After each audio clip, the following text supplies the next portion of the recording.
You are listening to Castles and Cryptids, where the castles are haunted and the cryptids are cryptic as fuck. And there's some crime sometimes. Castles and cryptids and crime. We're rebranding. No. I think someone asked me one time why we didn't call it that, and I was like, I didn't. It was building, and we didn't know if we were going to do a lot of crime at the time. I didn't think, so I didn't add it. And also, like, who doesn't love the images of castles? And also, I love history. Well, anyway, the gory bits. Yeah. So, yeah. I think it suits us, but I don't know. I like the name. Who cares? I like us. It's got that whole... It's two names, like wine and crime. Alright, so today we are talking about crime, as I bring it up. Yeah. What are we talking about? What are we calling this one? I don't know if did we announce it on the last one? I'm sure we did. I think maybe we did on the... Not to. I'm sure we did on the Patreon. I don't know about the regular episode. Oh yeah, I just edited Sam Hain. Yeah, we talked about killer couples, but we were just like, yeah, we're doing killer couples. Bye. Yeah. We haven't I don't touched know on it yet. I think it's probably just called killer couples. I was trying to look up an image for the thing that was like, I wanted to have a picture of it be something where somebody's written till murder do us part or something. Okay. And then every time I looked that up, all that came up was till your unsolved murder do us part, and I was like, well, that's not what I'm going for. And then I was gonna say, sounds like a podcast name. Yeah, right? Yeah. So I was like, well, I guess I have to think of a different thing. And then I was trying to look up, like, you know, trees, or like when people carve in like somebody's initials plus another initials forever. I was trying to look up something like that, and I was like, well, I don't want to just put random initials. So this was, sorry, you said for the logo or for the title? For just like the picture for the episode. Yeah. Yeah. It's ongoing. We'll figure it out. I like the one you picked for the Sam Hain that comes up on like Spotify and everything. I thought it was kind of cool. Yeah, there's fire. Yeah. We had a lot of cool, very metal cryptids and mythological creatures in that episode. Yeah. It was fun. Getting back to our roots. Good old lore, good old gore. Yep.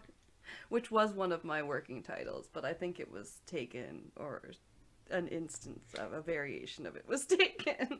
Oh, yeah, gore and lore would have been cool. Yeah, and then there is the big podcast called Lore, so that's kind of... I wouldn't want to be confused with one that's already established. Yeah. You know? But anyhow. Yeah, killer couples. I think you had a couple in mind, but we ended up covering them before we got to killer couples.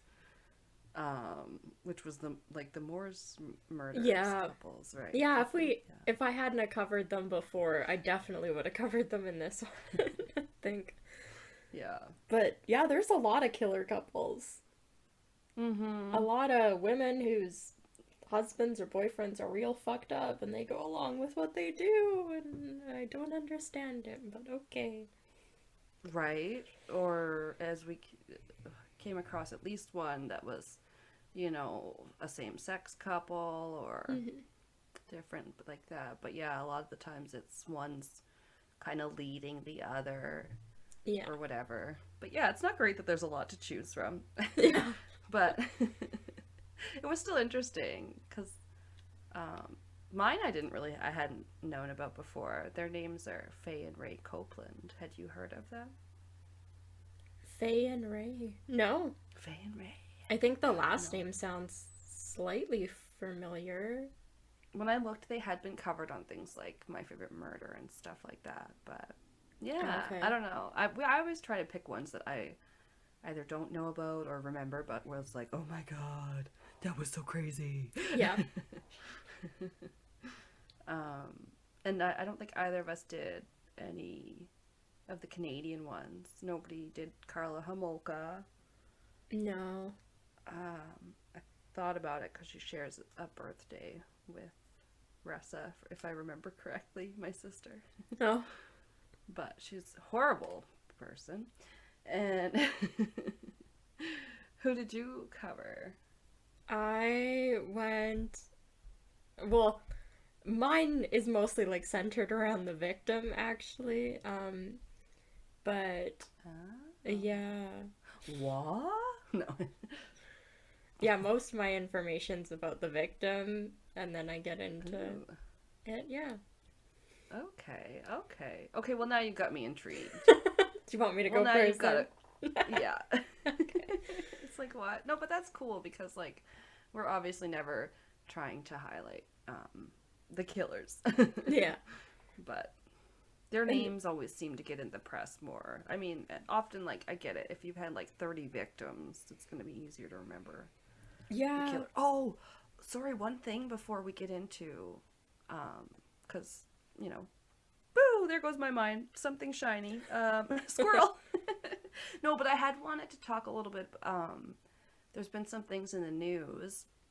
Our true crime fans would probably have heard about the search for Gabby Petito after, her remains were found, and then the search for her boyfriend and all that. But one thing that I had heard about, which now I heard they found remains that might be his. Yeah. So that's news. But then another thing I read was that while they've been looking for Brian Laundrie, they found 9 bodies of missing people in their search. And I was just like, wow, like, that's crazy what an intense search will do. And, like, why were these bodies be able to be missed before, you know? Like, I think one was that, now I don't remember her name, but there was an Asian lady in the States, a young woman that was also recently missing around the same time as Gabby. Now I just sound like an asshole because I don't remember her name. I should Google it. Julie, oh, what was it? Lauren Chow. Oh.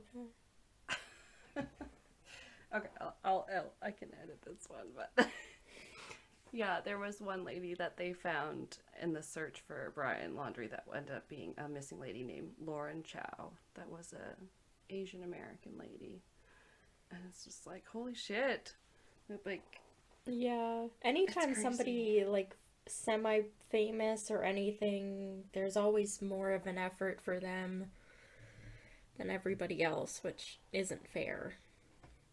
Right, meaning, like, because she was a YouTuber. Yeah. The Gabby girl. Yeah. Yeah, that probably had something to do with it, and, like, we get it. It's all missing people should have fair play in the media, but yeah. So that was one thing, and I think that was it. But it's just, like, crazy sometimes things you see in the news that you're like, what? Nobody's, like, talking about this, you know? Yeah. I don't know. But anywho, I want to hear about your case. So, mine I had told you before. I didn't tell you the person's... Maybe I told you his name, Ted Binion. Oh, no. Well, I don't recall that name. That's almost like Ted Bunion. Right? It's kind of memorable. But I know you know the case because his murder and everything and his family history was covered on Drinking the Kool-Aid. That's the one you said. Okay. Yeah, I know you know the case. You may just not remember it, but I know you've heard it before. Sounds legit. Yep, sounds like me. Yeah, but I still wanted to cover it because it's kind of interesting. There's quite a bit going on. Oh yeah, for a podcast, Drinking Kool-Aid always picks good, interesting cases, and they don't. Yeah, I like it when people don't always have to fall into the mold of even, like, true crime or whatever. It's like sometimes it's just weird. Yeah, this one there's just a lot going on, and I don't want to say it's a fun, but it's kind of fun. It's a mystery. Yeah. So, on September 27th of 1988, the body of 55-year-old Lonnie Theodore Binion, or Ted Binion. Lonnie, Oh, yeah. wow. Interesting name. He's going by Ted now. All right. Yeah. His body was found on a small mattress on the floor of his Las Vegas home. So that was the first thing that struck me about the case is we were supposed to go to Vegas 2 years ago, and this was Vegas. We're not bitter at all. Yeah. No. Not at all. No, for sure. And like, yeah, I know people that live there now and stuff. So it's definitely, it's not just a place for tourists to go and leave. Like there's people that live there and apparently die there, unfortunately. But yeah, I guess we don't think about that every day. Yeah. Yeah. So empty pill bottles were found nearby, like his body, and his autopsy and toxicology reports showed that he had died from a combination of prescriptions he had for Xanax. He had consumed large amount of heroin, and he also had traces of Valium in his system. Didn't have a prescription for that second one. No. Sorry. That was crude. I'm sorry. Rest in peace. But wow, that's quite a cocktail though of drugs. Valium, heroin, and Xanax. Yeah. Wow. Evidence in the Soccer mom special. Oh my god. Soccer mom special. Yeah. Evidence in the police investigation confirmed that Ted was the one who had purchased 12 pieces of tar heroin. So they confirmed this. Black tar. Yeah. Oof. Okay. And he had also filled a prescription at a drugstore for Xanax, like the same day he had been murdered. And he had got this prescription for Xanax because the doctor that lived next door to him was, like, writing him prescriptions for Xanax, I guess, and he was going and filling them. Oh, wow. Yeah. That's a recipe for disaster. That's a prescription for disaster. Yeah. Wow. He lives next door and everything. Like, you don't even have to leave your apartment building or whatever. Yeah. Oof.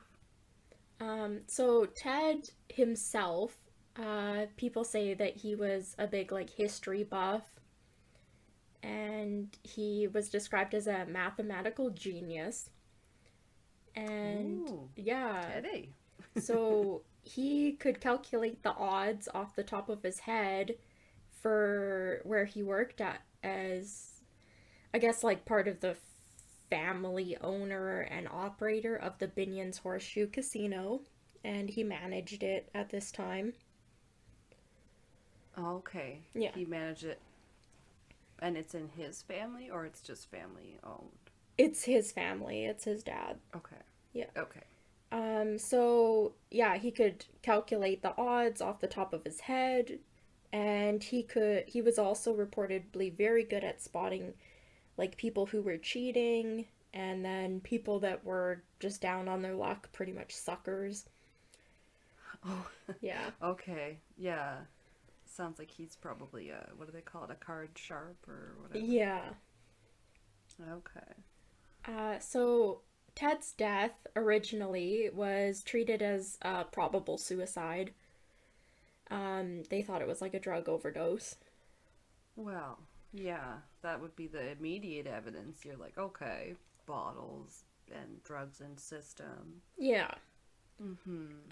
This probable suicide theory was reinforced by some reports said his stripper girlfriend, and other reports said former stripper girlfriend. Her name is Sandy Murphy, and she was living with him at the time. Okay. Yeah. Last one to see him alive, probably. Yeah. And she said that Ted had been pretty suicidal because he had recently, just a couple months before, lost his gaming license due to drug use and reported mob connections. Oh no. Yeah. Now where's he gonna work?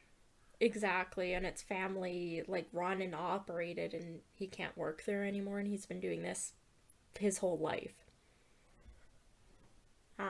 Crazy. So, like, he lost his personal... his personal gaming license. Okay. So, his sister, I can't remember which sister this... I don't know if it said. He has a few, like, sisters. Yeah. I'll cover the family. And a few paragraphs. The family. Many sisters in the family. No, I don't know. They're not Italian. The family.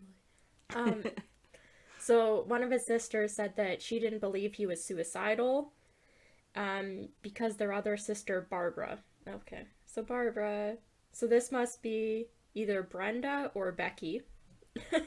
Oh my gosh. Either his sister, Brenda or Becky said that they didn't believe he had been suicidal because their sister Barbara had actually committed suicide in 1977 after battling drug addiction, and they didn't believe Ted was showing, like, any of the signs that their sister did before she killed herself.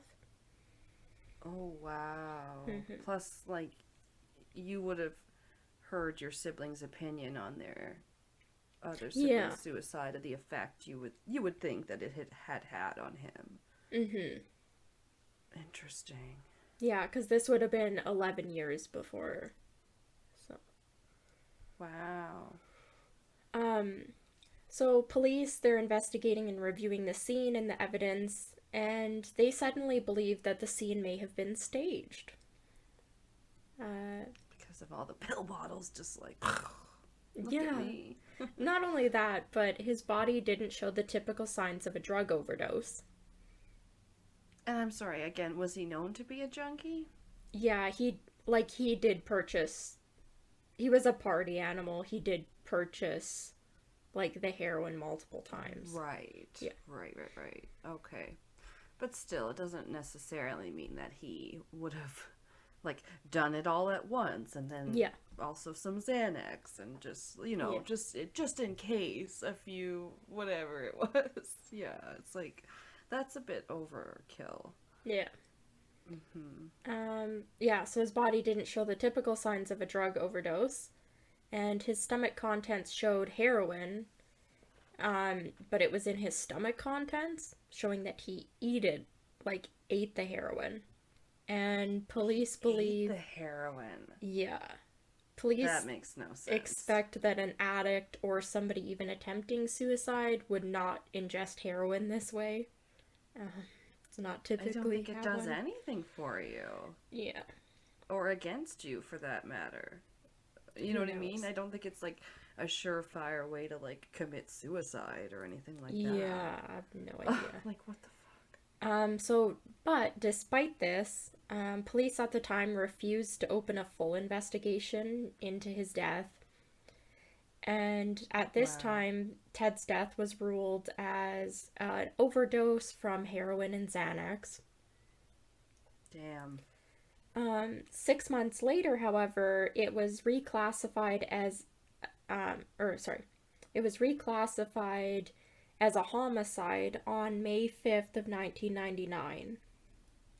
Wow. Okay. That's progress. I finally got, like, looked at again, and maybe this isn't so straightforward. Like, we would love to just dismiss something as being due to drugs, but make it true.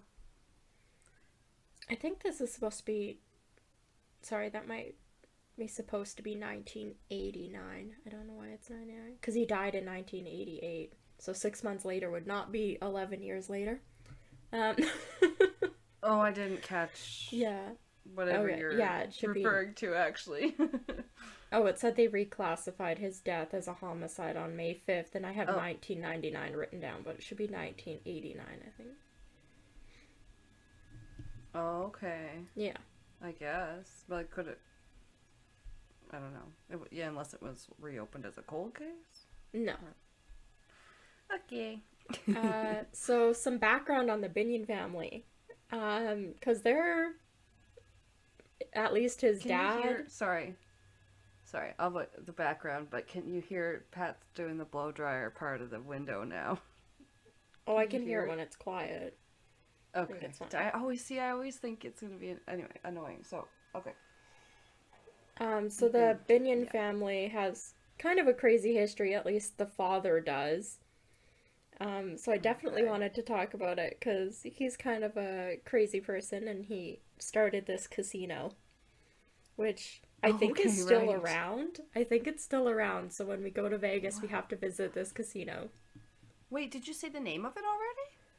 Yeah, it's the Binion's Horseshoe Casino. It's just off the strip. Ben's Horseshoe Casino. Okay. I mean, yeah, there are like not like there's a ton of them for sure, Yeah. for sure. I didn't go downtown but yeah, like yeah. Sorry. Maybe I was yeah, like, you're right. We'll have to look for it like you said. I'm like, I just want to see the signs and like walk through it. Yeah. Little Instagram photo op. Yeah.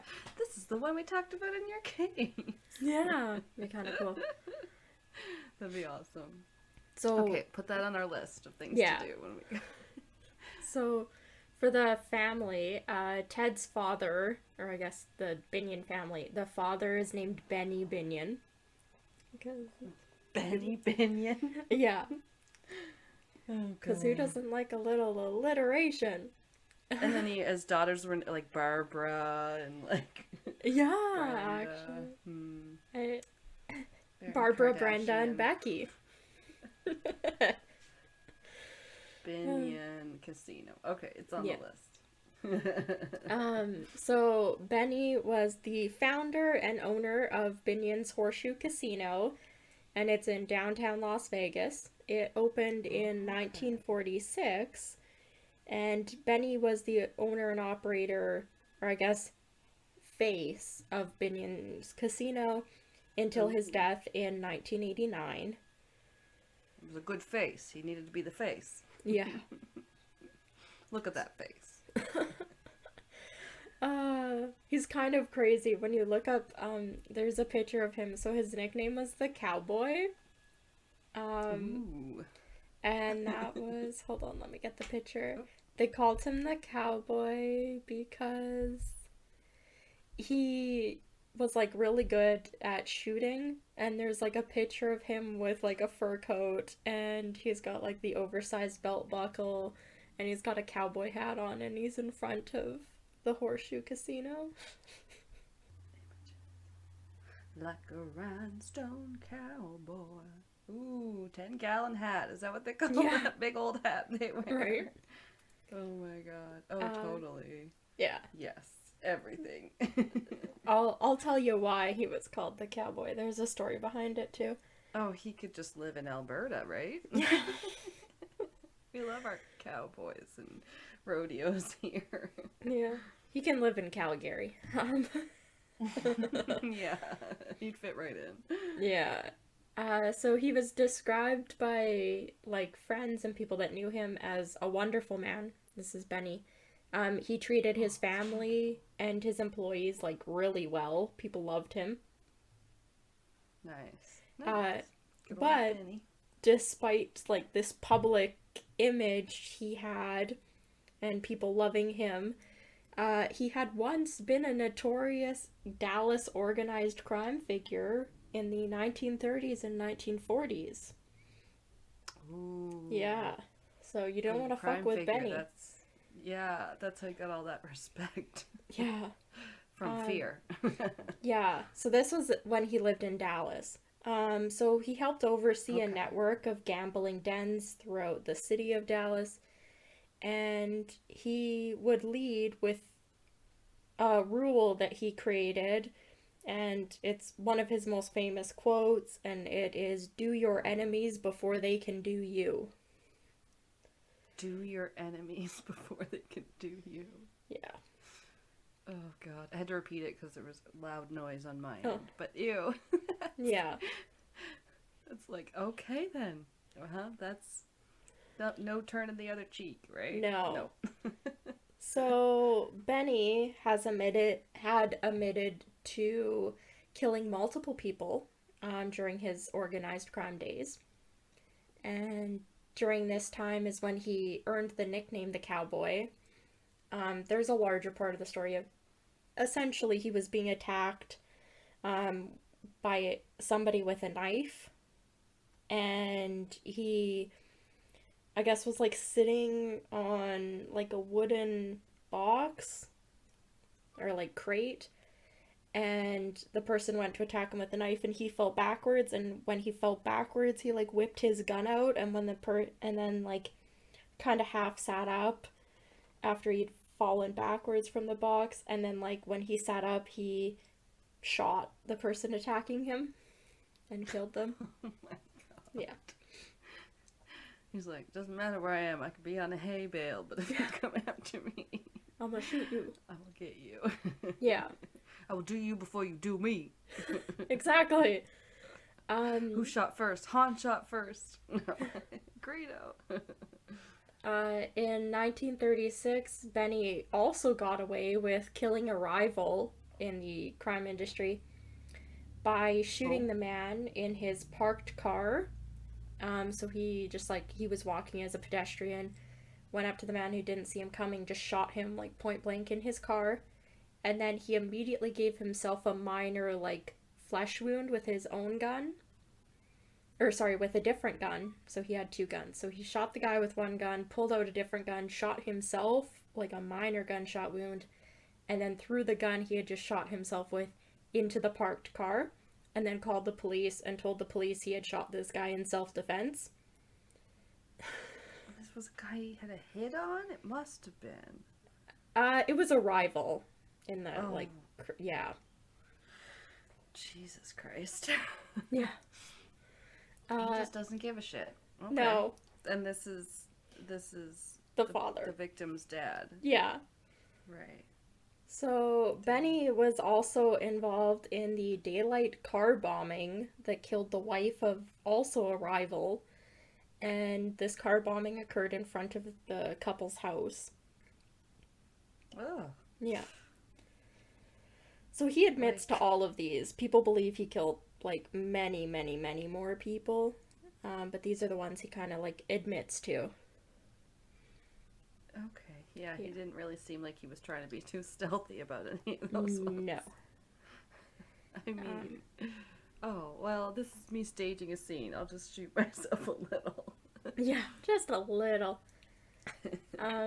So it was like around this time, Benny had gotten married to a woman named Teddy Jane. Like teddy bear. Teddy Jane. And together they had had 5 children. Jack, Barbara, Brenda, Becky, and then it is confirmed that Ted, or Theodore, or Lonnie, I guess, was his favorite kid. Oh, was he the youngest then? I'm not sure. It didn't come across ages or anything for them in my sources that I was going through. Not that I think the youngest is always the favorite. I just realized what that sounded like coming from me, the youngest. But I just wonder. So, and there was a bunch of girls, and he was the only boy? No, he has a brother named Jack. Oh, Jack. Okay. Yeah. Okay. So, interesting. Benny, he actually ended up leaving Dallas when there was a new government coming in, and they had a bunch of, like, anti-corruption pledges that they were putting through in the city. Okay. So he decided that the best place to go would be Las Vegas. So... It's always the best place to go. Yeah. So he moved his family to Las Vegas in 1946 with 2 suitcases loaded with cash. And he opened... the best kind of suitcase. Yeah.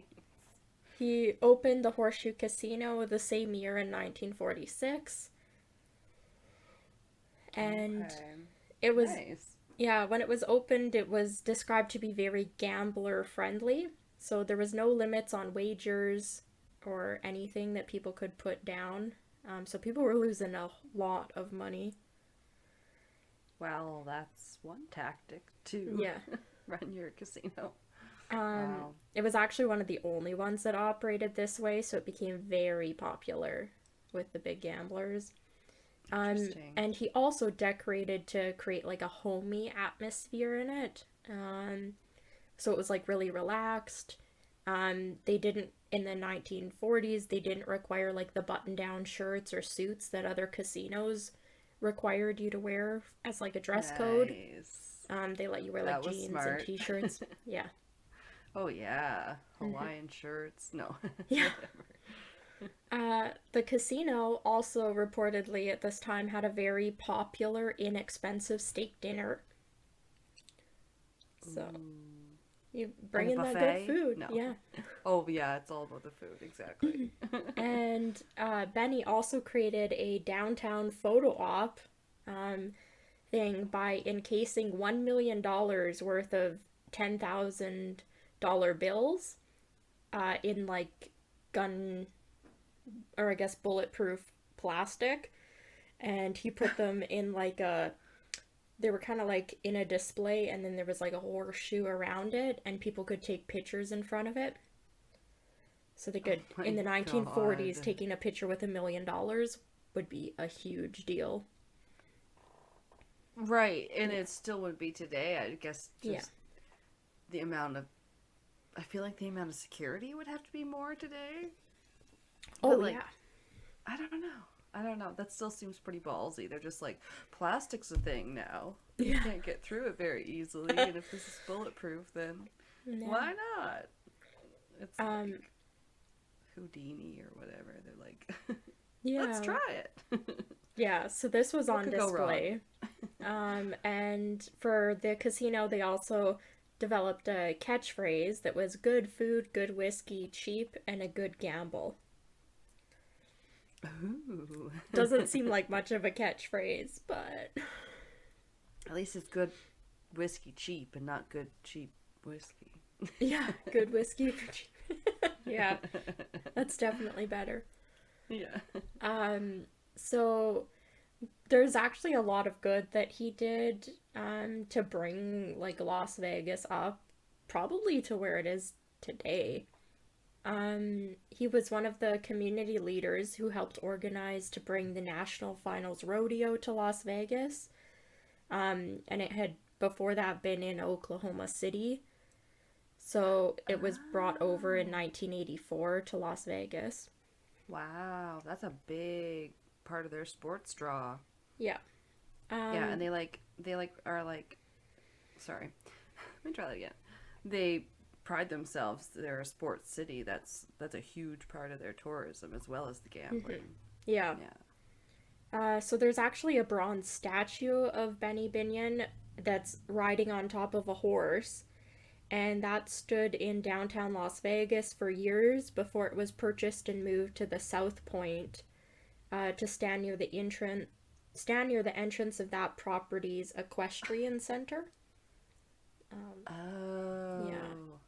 Okay, sorry. For a minute there, I was like, wait, because he killed people? But then I was like, no, wait, you said he brought the rodeo. So that was what they were excited about. That makes sense. But I didn't even mention, so this is the absolute biggest thing that the Binion family ever did for Las Vegas, and probably one of the biggest things to happen to Las Vegas. So they actually contributed to the establishment of a poker event that eventually grew and grew into the World Series of Poker. Oh, yeah, that's cool. So he helped establish that. Planted the seed. Wow. Yeah, he helped doing like tournaments and everything like that, and then it kept growing and growing, and then like a company purchased it from them, and then that's crazy. Yeah, he sounds like he had a huge hand in making it like Las Vegas city. Yeah. Exactly, because any city can have lots of hotels, and you can have Atlantic City, and you can have other ones where you can gamble and stuff, but it's really got everything, and lots of people love sports. Yeah. They got a hockey team now. They got everything. Yeah. Yeah. So despite trying to stick to a clean life, during this time even, Benny did occasionally return to hiring hitmen, orchestrating car bombings, and a lot of bribery. Oh, the bribery I can truly expect. I wish you didn't have to keep dabbling in the other stuff. Yeah, there's a lot of information on this. A whole lot, I omitted, especially about about Benny, just because there's so much, and really today's about his son Ted and his case. Maybe there's a book you can read about it. There's many books about him. Wow. But so bringing back to Ted, so Ted's death isn't the only like crazy thing that's happened to him. Yeah. Okay. So, when Ted was 24, he was actually the subject of an attempted kidnapping in the year 1967. This attempted kidnapping was planned by a man named Marvin Shoemate, who was 43. And he was hoping to use Benny's favorite son, Ted, and kidnap him in order to, like, request a ransom for his return. Okay. Yeah. That kind of reminds me of that. Which one is it? In the fashion world, there was a grandson kidnapped or whatever. But yeah, it's like you're only damned because you're rich family. Yeah, right. You did. Yeah. Yeah. So the gentleman planning the kidnapping, or the main one, Marvin, he actually had a history of crime and gambling. He at one time had attempted to go legit and turn his life around. However, he had slipped up and fallen back into kind of bad ideas when his 22-year-old son Dennis had actually become good friends with Ted. Okay. So Marvin like learned of the Binion family's wealth and everything like that through Dennis kind of offhandedly telling his dad information about Ted and the Binion family because it's his new friend and he's excited. Uh-oh. Yeah. So... He's excited. Uh-oh. Stitches get stitches. Marvin Shoemate's young son and Ted spent their time partying hard, and they fully embraced the vices offered by the growing city of Las Vegas. For sure. In the 60s. They're in their 20s. Oh my god, can you imagine Vegas in the 60s? Yeah. Just neon light city. Yeah. Bomb testing in the distance, or whenever they did that. You could go, like, watch the atomic bomb. Yeah. Viewing. It's so weird. Just bathe me in radiation, please. Right. They're like, here, have a cigarette. It'll enhance your experience. Oh my god. Sounds like how I started smoking. No.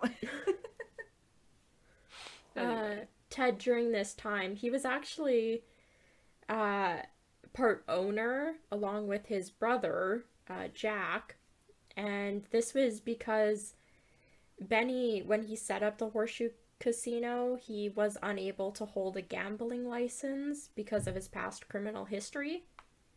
So he actually set up the casino in Ted and Jack's names.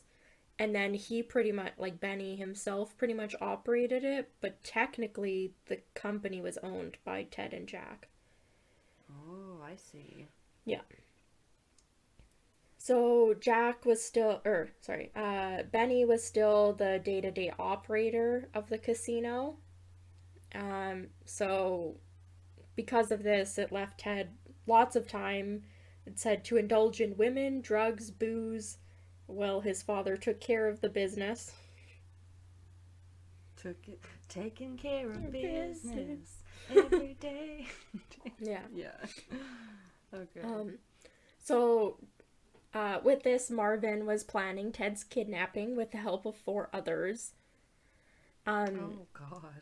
I did omit a bunch of this. I tried to just, like, Cliff Notes version it, because there was a whole lot of information Wow, sounds like it. Yeah. It's like everywhere you turn, there's a rabbit hole to fall into. Yeah, there was a lot. So this is kind of like the Cliff Notes summary version of the kidnapping, especially because there was so much information about it.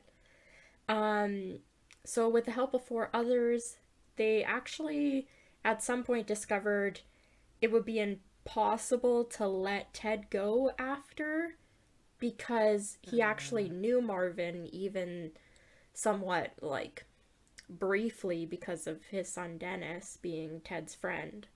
So, oh my god, that's their own fault. I know, right? The people they worked with. They should have known about that beforehand. Yeah. So they decided that it would be better to kill Ted after they got the ransom money than to let him go, because he could give them up, or at least probably say something that would somehow lead them to Marvin, which would lead them to the other 3 guys. Oh, let's see how this pans out. Yeah.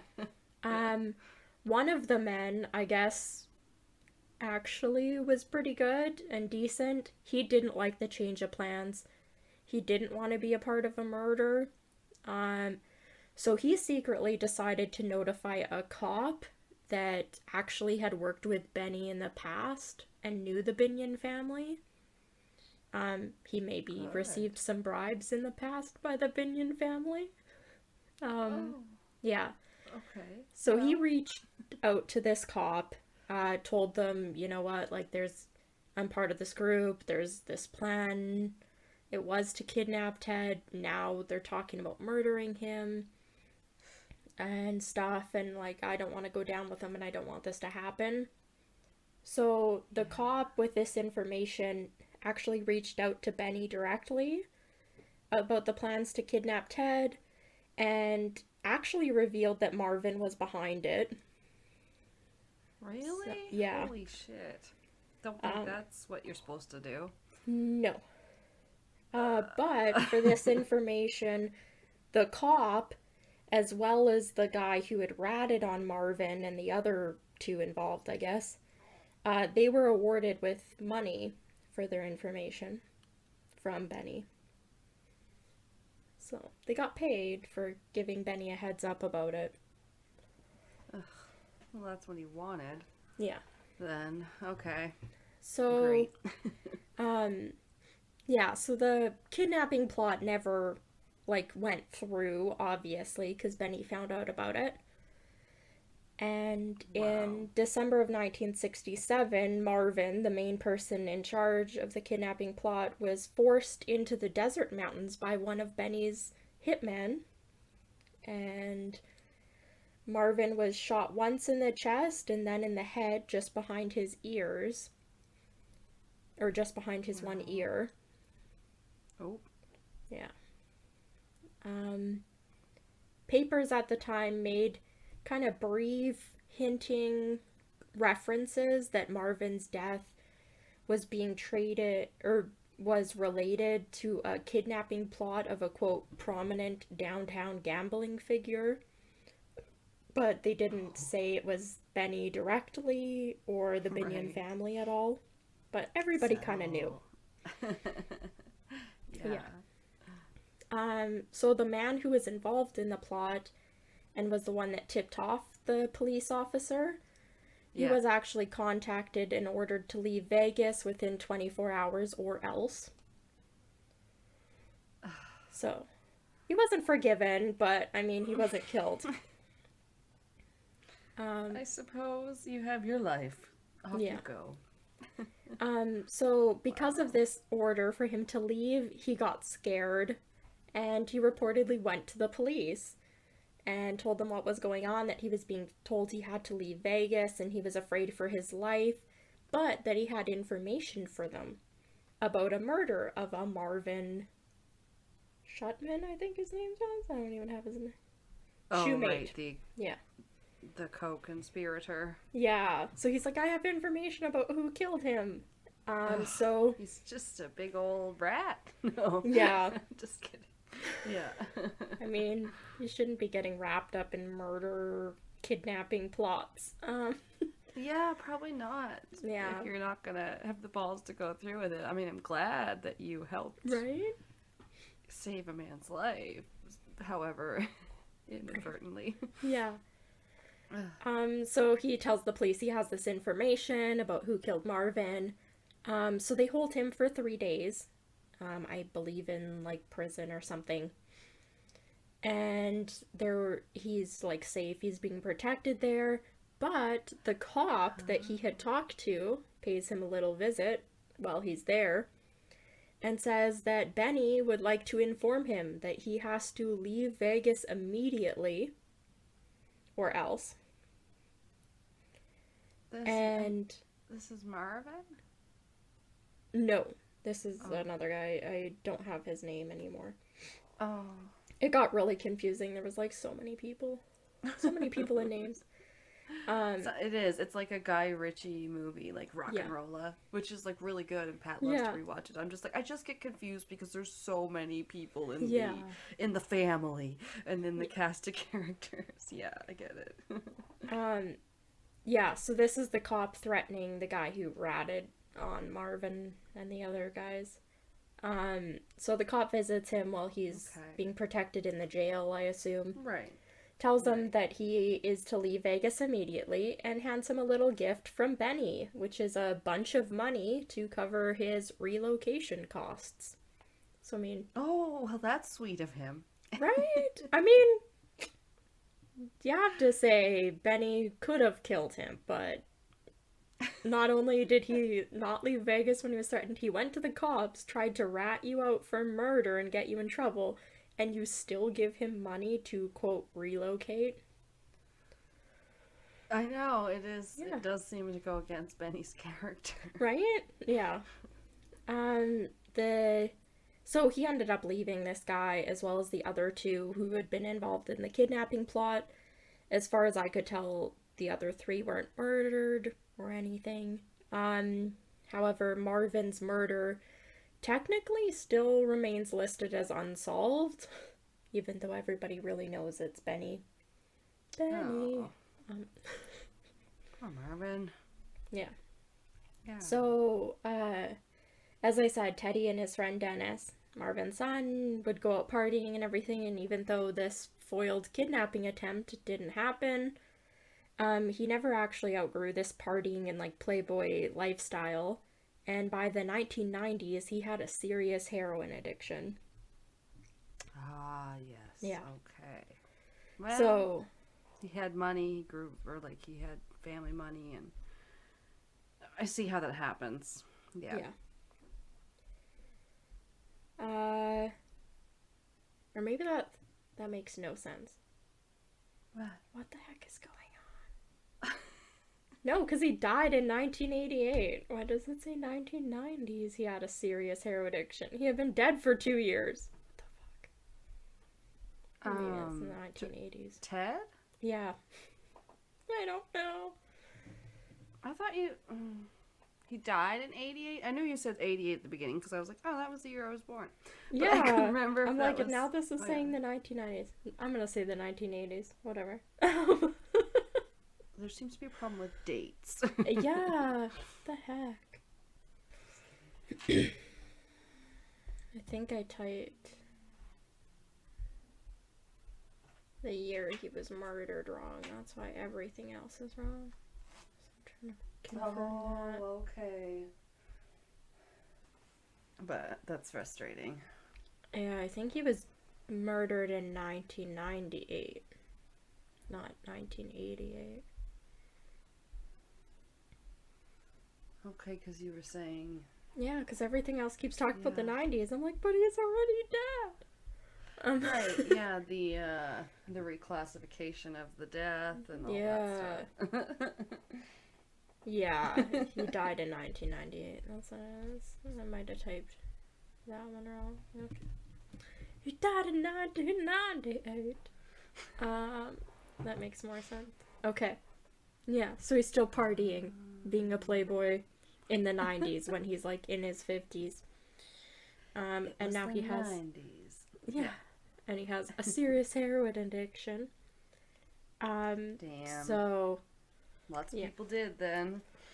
Yeah. So after his death, as I said, police have now reclassified it as a murder. So they're like reinvestigating it. Good. During this time, the Nye County Sheriff's deputies discover that Ted had a 12-foot deep vault that was built into the desert floor on a piece of property he owned in Pahrump, which is 60 miles west of Las Vegas. Yeah. But why? Oh my god. So this bunker contained 6 tons of silver bullion, Oh my. a collection of horseshoe casino chips. There was a collection of paper currency and more than 100,000 rare coins, including Carson City silver dollars, many which were in mint condition, estimated to be worth between 7 and 14 million. Yeah. That's a treasure. Yeah. It's a hidden treasure. So all this stuff was once housed in the Horseshoe Casino vault. Oh no. Yeah. Yeah, that's kind of what I figured. Yeah. So Ted had actually kind of scattered random treasure pockets worth millions of dollars in and around his Las Vegas home, as well as in different properties he owned in the Las Vegas area. And many of these treasures went missing after his death. Man. Yeah, including some of it that was buried on the property of the house he lived. He had, I don't want to know what his yard looked like, but apparently there was odd mounds in the front and backyard that he had buried stuff in. Oh no. So you just got a bumpy, dug up whole lawn? Like, what's going on? You're not even supposed to do that. Yeah. Without permission. Can I dig here? In my own yard? Yeah. So police, believing Ted's death to be staged to look like a suicide, took a closer look at his girlfriend Sandy Murphy and her saying, yeah, he was suicidal, he was so depressed, he had lost his gambling license. Yay. And they discovered witness statements that revealed Sandy had been involved with a man named Rick Tabish for quite some time, where she was supposed to be with her relationship with Ted, and that Ted had often suspected that she had been cheating on him. Uh-oh. Yeah. Poor Ted. So, introducing the killer couple, that's not a main story point in this whole case, but... Oh yeah, killer couples. Right? Even though this is barely about killer couples. I was just along for the ride. Yeah, it's still an interesting case. Once I read it, I was like, does it really fit killer couple? I could have picked a different one, but I liked this one. So she's with his girlfriend Sandy. Murphy is with this guy Rick Tabish, and Rick Tabish had actually also known Ted, because he had worked as a contractor, and Ted had hired him to build an underground vault at one point. Oh, as you do. Yeah. So he's like, yeah, bro, why you digging this underground vault? Oh, just it's not for bodies. Right? Just to hide a whole bunch of millions of dollars. Oh, cool. Alright. So... It's a bunker. I'm a prepper. Oh, gosh. Yeah, this would have been prepping for Y2K. That's probably, he could have said that, yeah. Yeah. In June of 1999, Sandy and Rick were arrested for Ted Binion's murder, as well as conspiracy, robbery. Oh, okay. Robbie. There's not a Robbie involved in the case. No.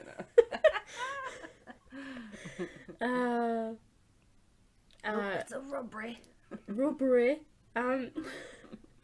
They were also arrested for grand larceny and burglary. Yeah. All the thieveries. Right. So the trial was really short, it seemed. Or maybe long, I don't know. It lasted 2 months. I think it's all relative, I guess. Yeah. It's a murder trial, you say? Yeah. I feel like I've heard of longer. Yeah. But at the same time, it's not quick. No. So prosecution laid out evidence that the couple had planned to kill Ted, steal his money, and they outlined that they drugged him and then had tried to suffocate him once they realized that the drugs were taking too long to kill him.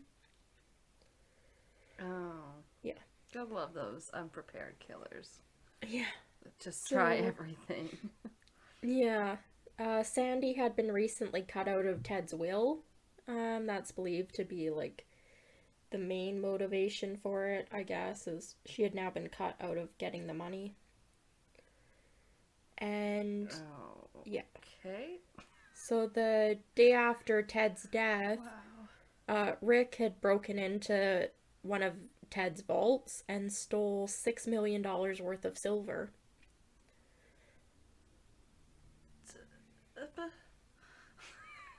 It's just like, you're mad because you're cut out, and what if you reconcile, then do you get half of what's in the vault again? Like, I don't think so. Is death and murder always the answer, people? Right. Just go make your own money. Like, Jesus. No kidding. Get a prenup. So there was deliberation by the jury. It lasted 68 hours, and Sandy and Rick were each charged with murder, burglary, as well as removal of the fortune from the vault on the desert floor. And Rick Tabish additionally was sentenced to 25 years to life in prison. And Sandy, who, I don't know, I feel like she was maybe more in charge, but who knows? Because yeah. Hard to like, say. it's not like Rick didn't know about the vault beforehand, you know? So maybe they were kind of egging each other on, because they both knew what was there. Right, but it's definitely her husband that died. Her boyfriend, yeah. Or whatever. Yeah, so Rick got 25 years to life, Sandy got 22 years to life. And it's actually really weird, but the judge who oversaw the trial actually has a chunk of rock that was from the wall in Ted's vault, along with a little plaque. And he has this on his shelf in his living room. There's pictures of it online. What the fuck? Right? Yeah, it's literally a chunk of rock. Let me see if I can find it. I'll read you the plaque. I'm like, how unprofessional is that? Yeah. Yeah, it reads, "This rock is from Pahrump, Nevada, where the underground money vault of Ted Binion was buried." And then it says 2000, and it was presented to Judge Joseph Bonaventure. How very of you. Yeah, super trashy and unclassy of this judge. Yeah. That's like, we stopped doing that shit when people used to do that centuries ago, and at least a century ago. Or so. But yeah, everyone's like, oh, let's take a piece. It's like, no, what do you want a piece of a murder house? Yes, the whole true crime, you know, we listen to true crime, but like, it's just still different than having a piece of, or someone's died or whatever. It's very macabre. Yeah. Yeah. So there's actually a retrial that took place, and it's kind of confusing. So it somehow involves the fact that in the original trial there was a police report that wasn't presented that said that Rick Tabish's first attorney, Louis Palazzo revealed that a drive-by shooting had occurred on June 5th, 1997 in front of Ted Binion's home. And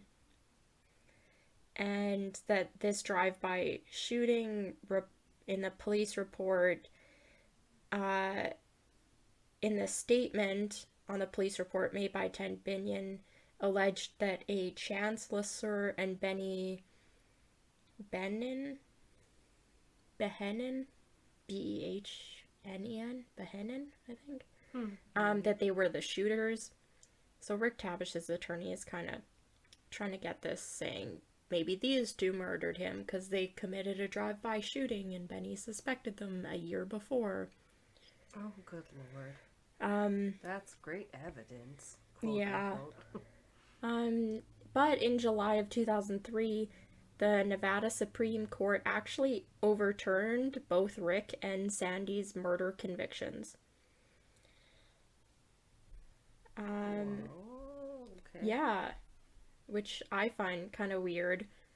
The jury, or they overturned it because they said that the jury had not been properly instructed in, like, their reviewing of the evidence, I guess. Wow. And that the Supreme Court stated that Rick should have actually received separate trials for assault and blackmail, as well as the prosecution never provided a link between that occurring and Ted's murder. And they said that this was, like, prejudicing the jury against Rick to have it all lumped together. I don't know where they're pulling this assault and blackmail out of. It'd be interesting to hear a lawyer's take on that. But yeah, it's kind of like a mistrial defense or something like that, where it's more the laws. Whatever. Yeah, nothing to do with really evidence, I think. I think it's just the trials were done wrong in the first place, and now they're both pretty much acquitted. What the heck? So they were both granted new trials, which started October 11th of 2004, and this left the pair acquitted of murder, at least, but they were still convicted and remained in prison for the burglary and grand larceny charges because they had stolen the money from the vault. Okay. Yeah. Each of these charges carried a 12 to 60 month sentence. Rick was additionally charged with use of a deadly weapon, so he returned back to prison. But Sandy, because she wasn't charged with use of a deadly weapon, she actually got time served, and she did not have to return to prison because she had already served more than those two charges carried. Okay. Yeah. It's done for her. Okay. Yeah. So Rick Tabish was originally sentenced to serve consecutive terms and was denied parole in 2001, 2004, and again in 2005. In January of 2009, he was brought into Las Vegas, where the Nevada Parole Board granted him parole to consecutive, meaning the 3 convictions were now going to run concurrently instead of, like, consecutively. Okay. Yeah, so now they're going to run at the same time. So Tabish received another parole hearing in Las Vegas in 2010, and so Tabish, now 44, was actually granted parole, and his younger brother described the news as pretty wonderful. Okay. Yeah, so he's out on parole. Out. Wow.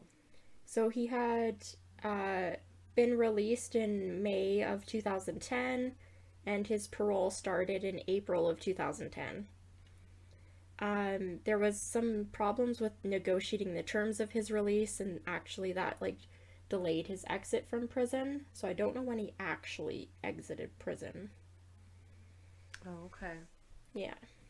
Somewhere around there. Or if he's still on parole. I have no idea. Wow.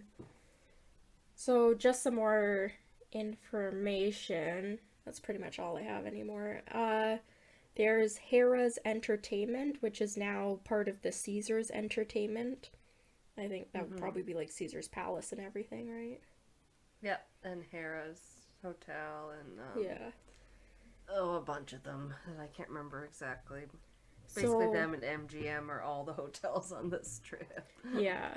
Yeah. They acquired the rights to the World Series of Poker, as well as purchasing the Horseshoe brand, the Horseshoe Casino brand, and they held the downtown property.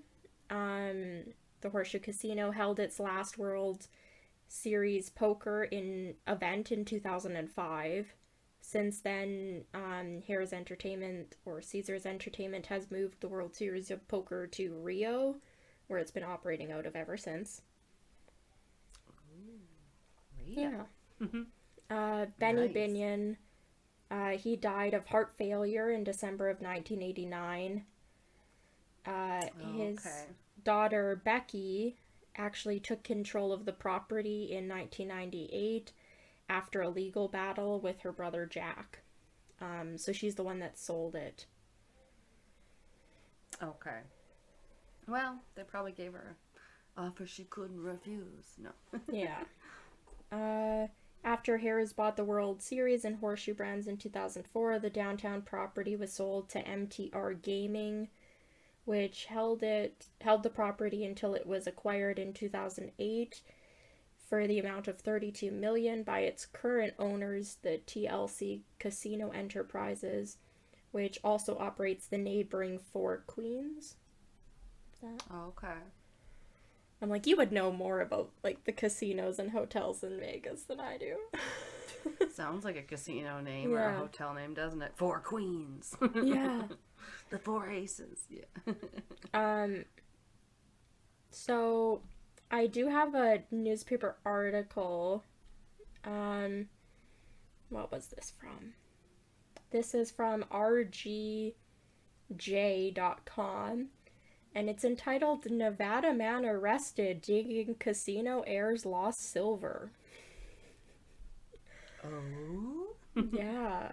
So, there's been some treasure hunts, let's say, looking for Benny's money.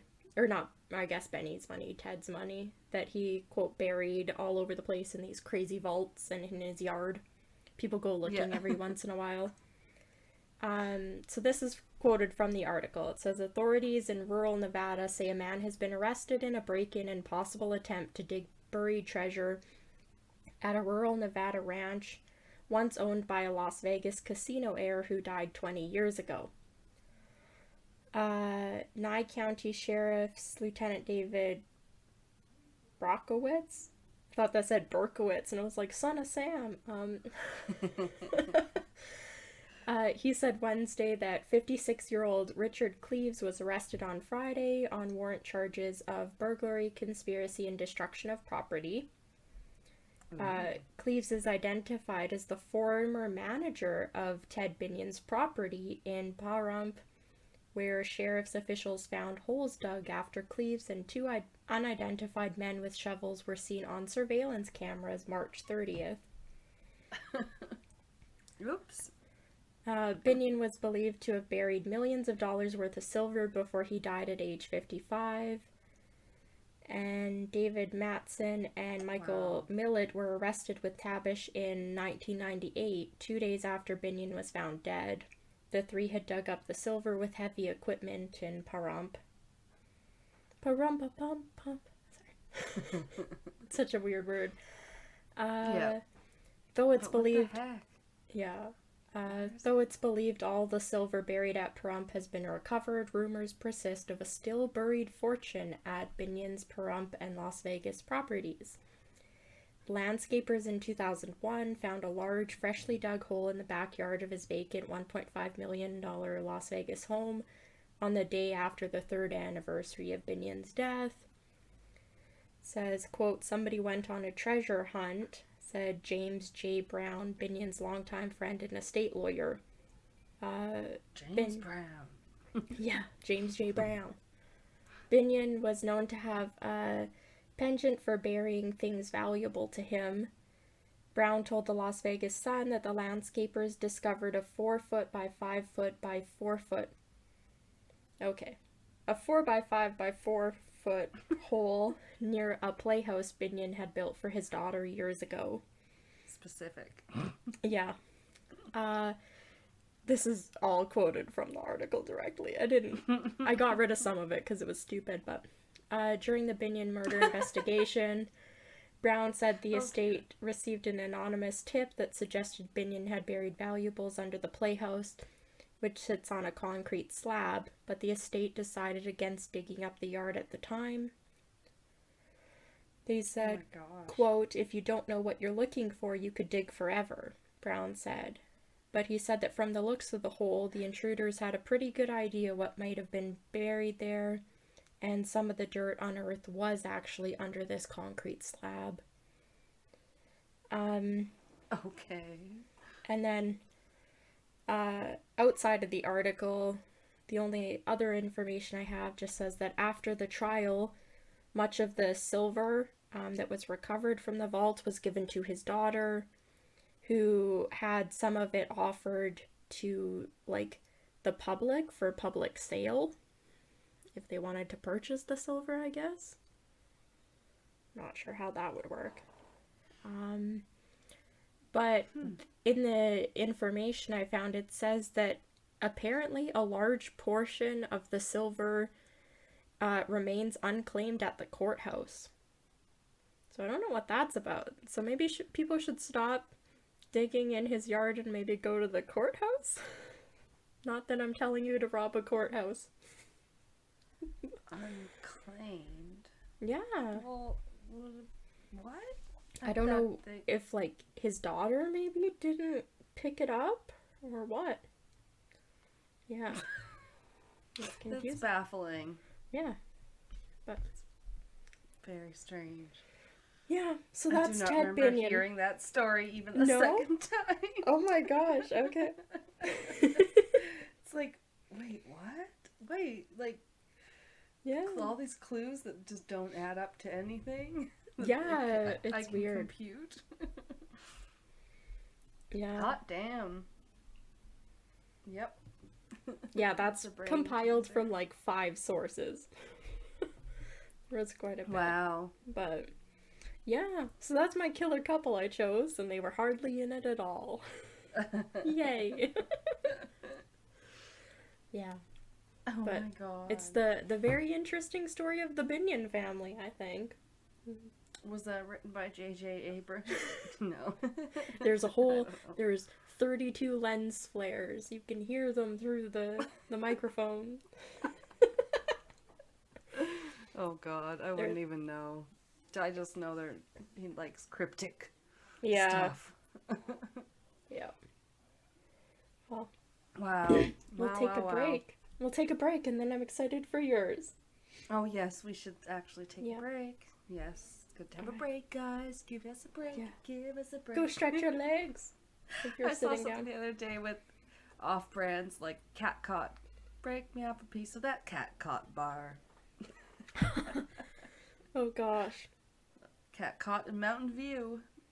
No. All right, we'll be right back. All right, we're all ready for yours. Okay. Let it turn my light on because now it got dim in here. Welcome back. Yes. Part 2. Yes. Hi. It is, but not like a part 2. At least it wasn't another whole episode. Yeah. I'm getting better at containing myself so that our episodes don't go to like 3 hours. So am I. I'm just as bad as you. Oh man. They can be so fascinating. I don't know. Yeah. I get it. So I hadn't heard much about this one, but there are a few podcast episodes about it when I did look it up. Just to kind of see, actually probably to double check if this was the one you were covering, because you said I had listened to your case before. Yeah. On another podcast. So, but Anyway, it's been on, like, My Favorite Murder and, you know, some of those. So, it's Faye and Ray Copeland, and you'll see why I found it an interesting case once we get into it a little more. Yeah, I'm excited. I think. Yeah. I'm getting comfortable. Yeah. Horrible people, yay! Yay! Yay, murder! Alright, this is an old-timey one. Ray Copeland was born on December 30th, 1914 in Oklahoma. My god. Very old. 'Twas the year of our Lord, 1914. In Oklahoma, you said? In Oklahoma, Okay. he was born. Yes, so for now, yeah. His family moved to the Ozark Mountains in Arkansas, where he dropped out of school to help support the family. I didn't think I put it in, but it was the Great Depression, so this wasn't uncommon. Oh, yeah. Okay. By the time he's in school and stuff, of course, right? Yeah. And he worked with cattle, and probably some ranching involved, but there was definitely going to be some cattle auctions that he attended. You'll see. Okay. He committed his first crime at the age of 20, where he stole 2 hogs and sold them in another county so that he could, you know, sell them and then pocket the cash. But his lovely father intervened, and so he didn't really face any severe punishment or anything. No jail time. Oh, okay. Selling stolen goods. Pigs. Hogs, whatever. Yeah. Little piggies. Yeah. We talked about pigs in the Halloween one, because I talked about Jingles. Did we? I don't remember that. Yes, because there was a pig I was friends with that we ended up consuming. Oh, yeah. On that farm. Is that because one of the monsters I talked about was the lady who had a black pig? I think so. Okay. Yeah. I was like, why would we talk about pigs? And that was my own case. You covered quite a few cool ones. I was writing some down when it came time to, like, post to social media. I was like, ooh, there's so many options. Yeah. Love a guy with a spine whip. Oh, yeah, I think I'll include him. Yeah. Some pretty cool pictures, yeah. Okay. So, he wasn't punished for this hog theft. But 6 years later, he would end up in jail for forging checks and spent a year behind bars. He was also often described by family as entitled and volatile. Okay. This is reminding me of a case. But I don't... Where did I hear this? I don't know. There's one particular part of the case that's pretty memorable once I get to it, I think. Yeah, because I feel like the case I'm thinking of isn't killer couples, so maybe it's just a very eerily similar case. Oh gosh. I hope this time I didn't misunderstand the assignment, because you know the first thing I said to you, you were like, I don't think they're a couple, and I was like, or like, you were like, I've heard of that killer and I don't think they operate as, like, a couple, and I was like, they were on some weird list of a couple, but I don't really know, so I didn't look much further into it, so I won't say anything else, but... I did actually end up looking that one up, and I know why he showed up on the list. The Henry Lucas? Yeah, because the other guy involved, he was, like, gay and stuff, and then he was, like, in love with Henry Lee Lucas, and as far as I can remember, like, it's unconfirmed whether or not they were ever, like, had relations or anything like that, or how well they even really knew each other. Right. But Sounds they had like more of a media angle. Yeah, they had each killed at least a couple people. Yeah. Okay. That's why they showed up. Yeah. That makes sense. I still want to watch the movie because of Michael Rooker. I found it on whatever, Amazon, I can't remember. Something. Okay. Yeah. Yeah, it was something O'Toole, his name was. O'Toole. Yeah. Not another side tangent, but we did watch a good horror movie last night. Which one? No One Lives, No One Gets Out Alive, something along those lines. Ooh, it's on my watch list. Don't tell me anymore. Okay. Yeah, I haven't watched it yet. I'm doing a horror movie binge watch tomorrow before Halloween. Oh, for sure. I'm gonna watch it tomorrow. Oh, guys, sorry.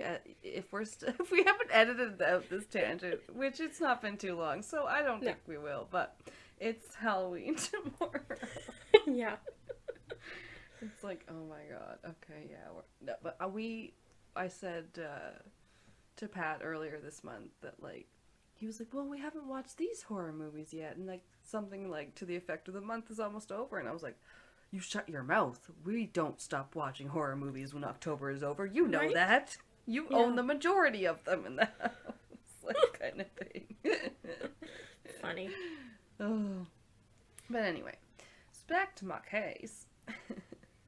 So, Ray Copeland, in 1940, he met Della Faye Wilson, I think is her full name, but she went by Faye, so I believe she went by her middle name. And she was 19 years old when they met. Faye had grown up in a dirt floor cabin in Harrison, Arkansas. Abbreviations.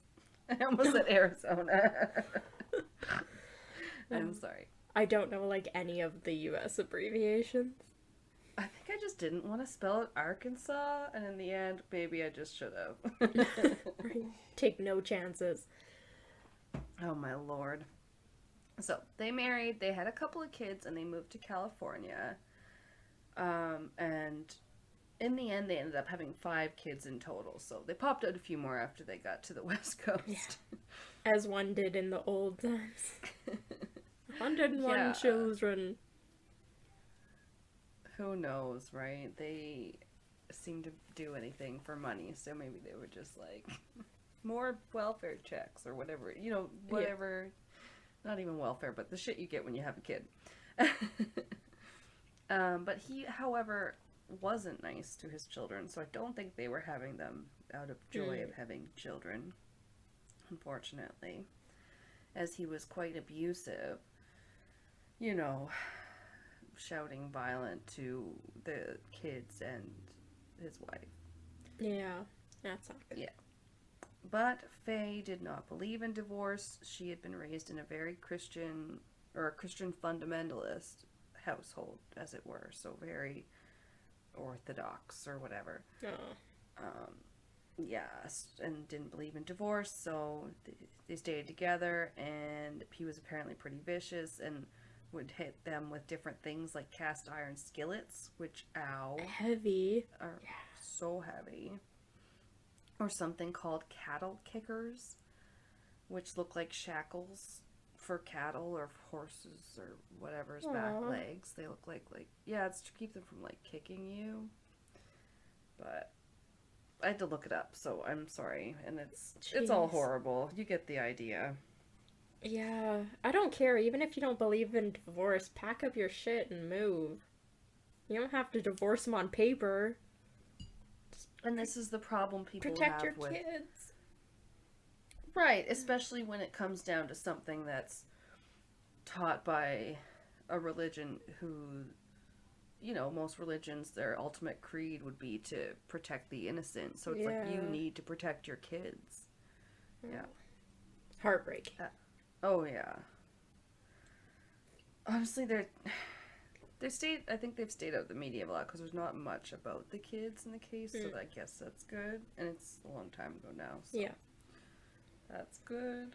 But yeah, it must have been awful. Mm-hmm. And they ended up moving around a lot because of all his criminal activity. The dad, if you can call him that. Okay. Right. But they eventually bought a 40-acre farm in Mooresville, Missouri, where sometimes Faye worked as a maid out of the house and also at a factory, so she did work a little bit. Okay. I think she wanted to be a little bit straight, but I don't know. There's not a lot said about her, I guess. Mm-hmm. And Ray kept just scamming people too. He loved to scam. Didn't like to work for his money. Yeah. This time he would buy cattle with bad checks. So again, with the thieving of the animals sort of thing. He'd be long gone before the checks were cashed or anything like that. But he did get caught, of course, a few times and served some time in county jail. And eventually was banned from buying livestock. Oh. They wised up to that. Yeah. He eventually found a way around that too, at least temporarily. He hired homeless people to go buy the cattle instead, because he wasn't allowed to do any cattle buying. Okay. I do know this one. Why do I know this one? BuzzFeed Unsolved? No, it's not Unsolved. I don't know. Where did I hear this? Because I was like waiting. I was like, oh, if she tells me about the homeless people he got to buy the cattle, then I'll know. It's been on a few, like I said, I looked it up. I wouldn't say wasn't one of those ones where I'm like, I'm going to be one of the only podcasts to cover it. It's been on a few things. Yeah. What's the name? What's his name? Ray? Yes, Ray Copeland. Yeah. Huh. So, sorry. I'm going to, while you yeah, go ahead. contemplate, no. But yeah, he did hire them to work for like $50 a day, so they were ostensibly getting something out of it. But, you know, of course it didn't work out so well for them, as we can imagine. Yeah. He would use these people to open them up a bank account under their name, like a lovely checking account, so that he could have them buy, you know, upwards of $1,000 of livestock, and then he would sell the cattle, and then he would fire the homeless person. He thought he had it all tied up in a neat little package. Yeah. But this could still be traced back to him via the homeless, vagrant person, or what have you, so he thought of an even neater solution.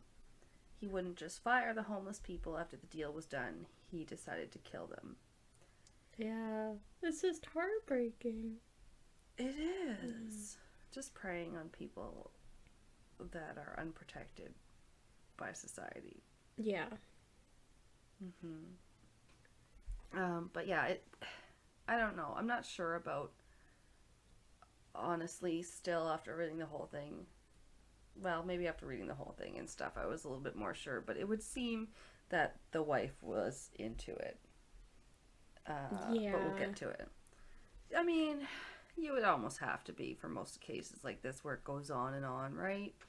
It went on for quite some time, like I say. It did seem to be successful somewhat, throwing suspicion away from Ray because he wasn't having his name on anything. But police finally caught a lead when they were looking for clues in the case of a missing man named Dennis Murphy. They knew he was wanted for writing bad checks at the cattle auctions, so they traced that lead until they discovered the cattle had been taken from the auction site by one Ray Copeland. Yeah. So they know he's missing, bad checks, also Ray's involved. Yeah.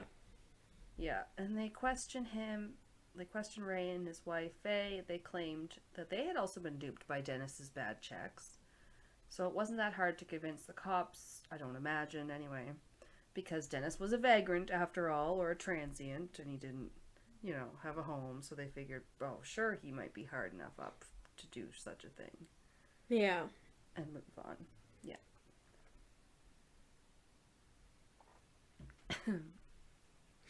So eventually one of their intended victims escaped and alerted police. But to be fair, suspicions have been growing in their area due to the high number of missing persons. Oh, okay. Yes. Suspicions. They were suspicious. They were suspicious. The opposite. This was 1989. Yeah. Sorry. Call back to yours, but... Yeah, oh my god, I can't believe... I didn't clue in that I had typed one date wrong, so I thought like 8 others were all wrong. instead of the one. How can that be? Right? Yeah. Yeah. No, we'll fix it. Fix it in post. Yep. Okay. Yeah. All right. So this guy, this is a fun name, I think. Jack McCormick. Oh, McCormick is. Will and Grace because of Eric McCormick, who plays Will or whatever. Yeah. Oh, anyway. okay. Yeah. But anyway, Jack McCormick called the cops from Nebraska, and he had quite a tale to tell. He told them he had seen human remains on the Copelands farm. Dun, dun, dun. Okay. That's so creepy. Like, imagine getting that phone call. Yes, it's very reminiscent of that guy in British Columbia there, the pig farmer. Oh, yeah. It's eluding me at the moment, but my mom hates that. My mom hates him, that, like, pig farmer guy, and then she hates him as much as, like, Charles Manson. She can't even look at a picture of Charles Manson without being creeped out. Ooh, yeah, totally. Yeah. Dark, so dark. Yeah. Robert Pickton, I thought of it. Okay. So, sorry, what was it? Oh, the human remains. At first glance or search, the cops didn't really find anything on the property. Certainly not any remains when they first searched it. Oh, okay. Yeah, they did end up talking to Jack again about his claims of human remains, and he at first recanted his claim about the body, but then he did tell them all about the check scam and the cattle auctions and all that. And okay. So I'm sure they're again more suspicious because of all the missing people. Yeah. Yeah. Sorry. He also told them he was terrified of Ray. He said one night Ray had lured him out to the barn to help him shoot a raccoon. I am not a raboon. No, I'm just kidding. It's the Kelsey. Okay, but also to help him shoot a raccoon? Come on, what the fuck, buddy? Yeah. So lame. I'm pretty sure he doesn't need help with that. No, not if that's what you're gonna do, but it's just a raccoon also. But anyway. He was immediately suspicious, Jack was, but he warily followed Ray to the barn. When he went into the barn with Ray, he bent over to poke at this raccoon that he couldn't see, I don't think, but he felt eyes on his back, and he turned to find Ray with the gun pointed at his head. Oh. Yeah, terrifying. He begged Ray to reconsider, telling him, "I'll leave town and I'll never come back." He convinced Ray to drive him to the bank so that Jack could put his earnings into the bank account to cover this bad check, probably the one Ray had made him write for the cattle auction. Yeah. So that he could, save his reputation. And this was a smart move. And Ray actually agreed. So they drove to the bank where Jack went inside, and then he slipped out through a back door. He then made his way down the block a little ways, just a few doors down, I think, to a car dealership. Wow, this really is like 1989 or whatever, because then he asked to take the car for a test drive, and apparently they didn't go with him.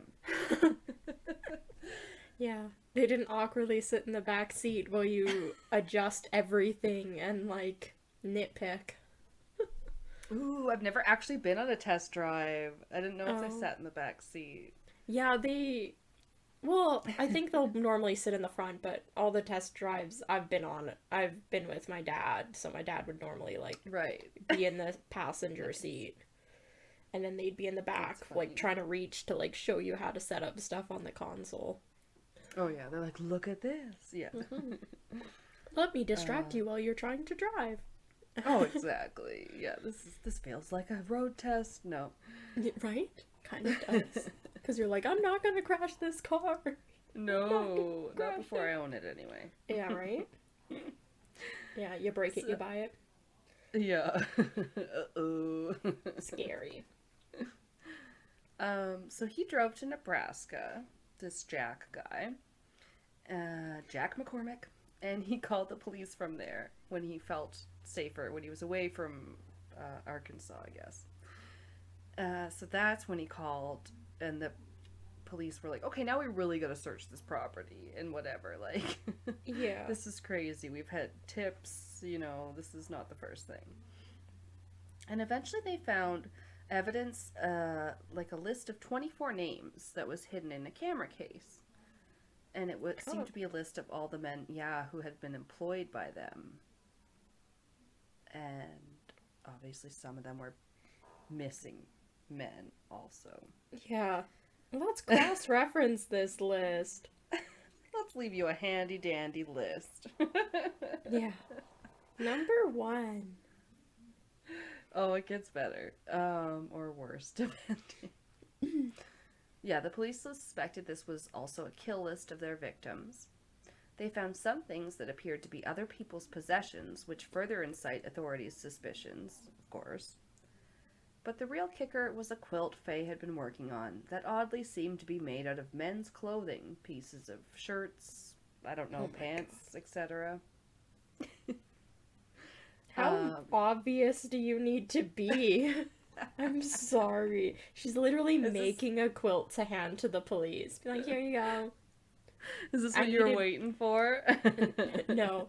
Just be like, I need 4 more to make it a square. I do. And if you could get a blue color, that would look great. Yeah. There's too many jean squares. Oh, sorry. I need a plaid shirt, honey. Get me somebody with a plaid shirt. Jeans. They gotta track down some Canadians. No, I don't know. I need some overalls. Some dirty cowboy overalls. It was a quilt of the missing men's clothing. Oh my gosh. So there were also... I know. I'm sorry, I'm just like so excited this part. I'm just like, I can't. Like, I'm not excited, but the other kicker, the initials stitched into one corner with an ominous X stitched beside the names. Or the initials. Yes, initials stitched into, maybe just one corner of the quilt, or maybe into multiple corners.